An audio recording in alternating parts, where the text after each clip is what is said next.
Parenting ke-19, pendidikan seksual sejak dini pada anak. Simak baik-baik ya ayah bunda semua dan semoga bermanfaat. Saat ini kita sangat miris setiap hari mendengar berita terkait dengan pelecehan seksual pada anak. Tentunya, menurut saya, pendidikan seksual sejak dini sangatlah penting.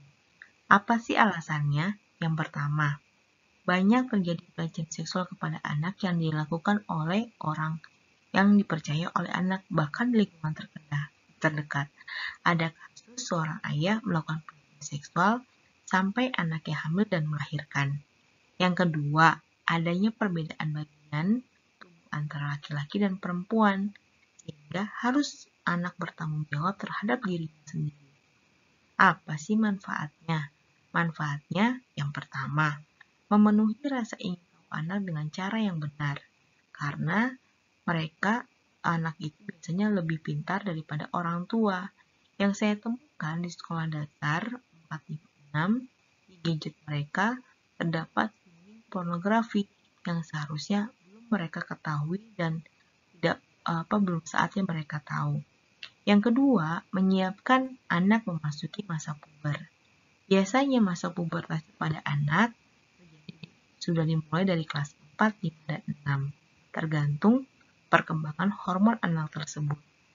Yang ketiga, membiasakan anak menjaga kesehatan reproduksi. Apabila anak sudah pubertas, secara langsung organ reproduksinya sudah bekerja secara optimal, maka harus dijaga untuk kesehatannya. Yang keempat, mencegah anak melakukan aktivitas seksual menyimpang seperti LGBT yang memang itu diharamkan oleh agama Islam ataupun dilarang oleh negara. Jadi anak harus mengetahui hal tersebut. Dan yang terakhir, membangun kewaspadaan anak untuk melindungi diri. Jadi anak terhindar dari pelecehan seksual. Kemudian langkah-langkahnya apa sih?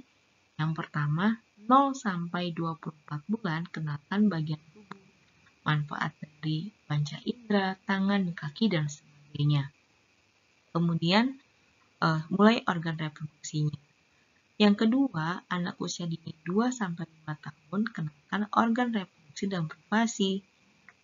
Dijelaskan bahwa ada perbedaan antara anak laki-laki dan perempuan.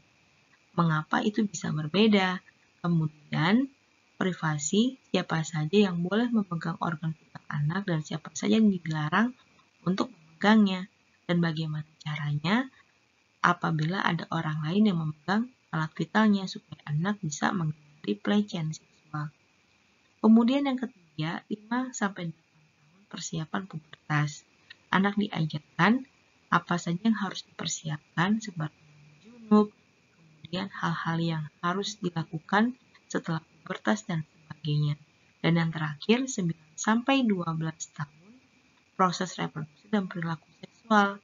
Anak juga diberikan informasi terkait dengan bagaimana cara proses reproduksi secara sederhana, kemudian perilaku seksual yang baik menurut syariat Islam secara sederhana, ataupun akibat dari perilaku seksual seperti terkena penyakit HIV yang sampai saat ini belum ada obatnya. Dan yang terakhir, kita harus berdoa kepada Allah setiap saat supaya anak kita terjaga, terhindar dari pelecehan seksual tersebut. Terima kasih.